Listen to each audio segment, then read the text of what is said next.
chemistry, and we will start by looking at the objectives. By the end of the lesson, you should be able to, 1, define the term organic chemistry. Define the term organic chemistry. 2, you should be able to give the applications. Give the applications of organic chemistry in everyday life. You give the applications of organic chemistry in everyday life. 3, you should be able to state the unique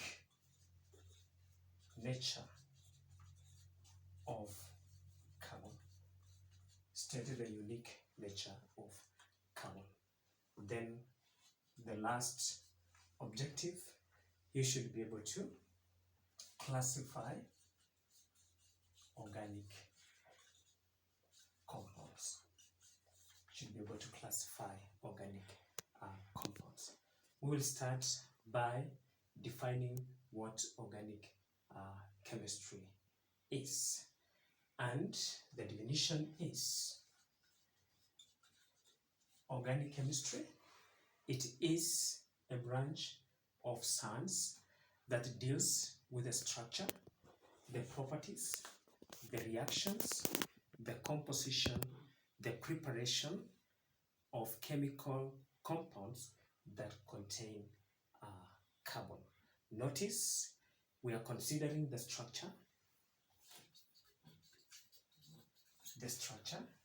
We are considering the properties, also the reactions that these organic compounds undergo, also the composition, or rather what constitutes such an organic compound, and of course all this should give a definition of what an organic compound is. However, we have the exceptions, and these include, we have oxides such as carbon monoxide. We also have carbon 4 oxide. We also have another exception, carbonates. These are that, and also the hydrogen carbonates. We also have metal carbonyls.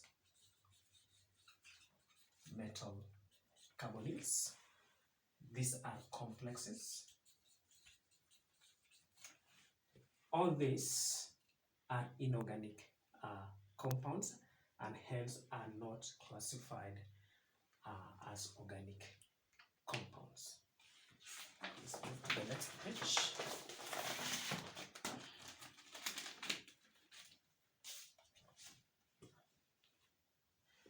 Then we move to the applications of organic compounds. Applications of organic compounds in our everyday life. The first one, the smells and tastes, e.g. in fruits such as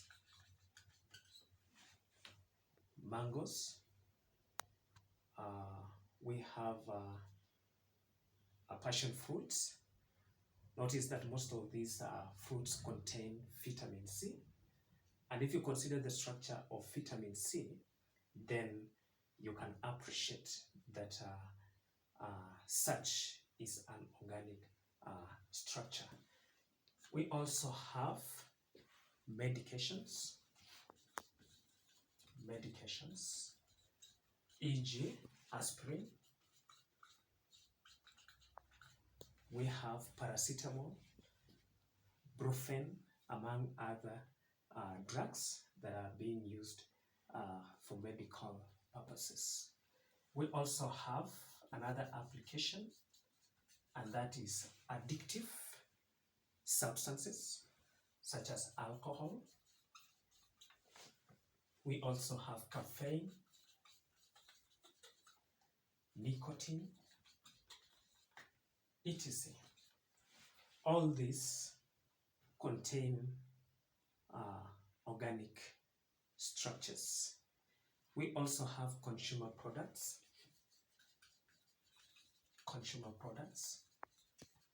such as polymers. For example, the plastics that are used to make utensils, those plastics which are used to make carrier bags, etc., all are made from organic compounds, etc. We've got many products that are actually made up of organic compounds. Now we move to the unique nature of carbon. The first one is catenation, and this is the ability to form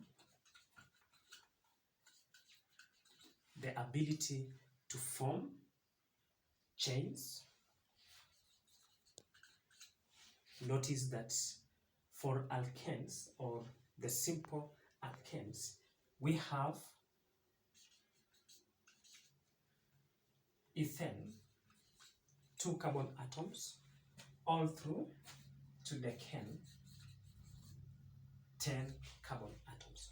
Notice that there is an increment of 1 carbon atom after the other, and hence that is catenation. We also have another ability which is referred to as tetravalency.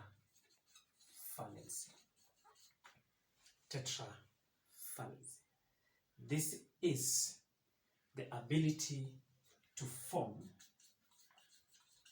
a maximum of 4 bonds. From the electronic configuration of carbon, notice that from the periodic table, carbon is atomic number 6. And if you write the electronic configuration by distributing the electrons in their energy levels, then we have 1s2, 2s2, then 2p2. All this should amount to 6 electrons.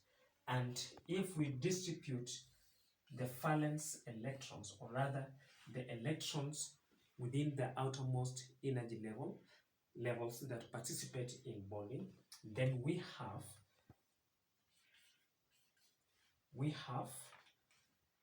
1, 2, then 1 electron from the 2s, which has been promoted here, then the remainder, we have that.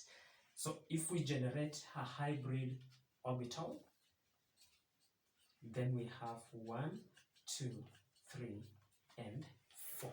So out of this, you notice that carbon has 4 half-filled orbitals. And for bonding, any other atom that bonds with carbon will have to bond between these half-filled orbitals. And this explains why carbon is always tetravalent. compounds of an organic substance, every carbon must have a maximum of 4 bonds, be it a single bond, be it a double bond, a triple bond molecule. Every carbon must have a maximum of 4 bonds. Another property of carbon is that it has the ability to form multiple bonds. Ability to form multiple bonds. And this one we realize when we come to classification of carbon atoms. Notice for hydrocarbons we have alkanes, and these have a single bond.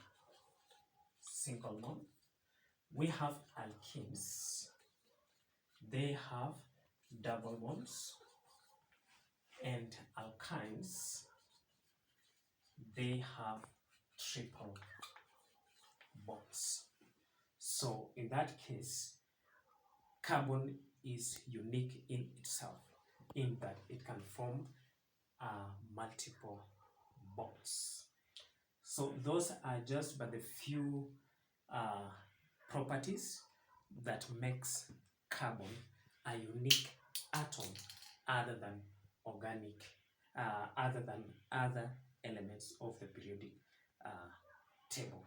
So it can be able to form bonds with other atoms, the heteroatoms, including oxygen, nitrogen, sulfur, etc. Then lastly, we look at classification of organic compounds. We have many of them. The first one is hydrocarbons. These include what we have discussed above. We also have esters. We have ethers. We also have acid anhydrides. We have carbonyl compounds. We have carboxylic acids.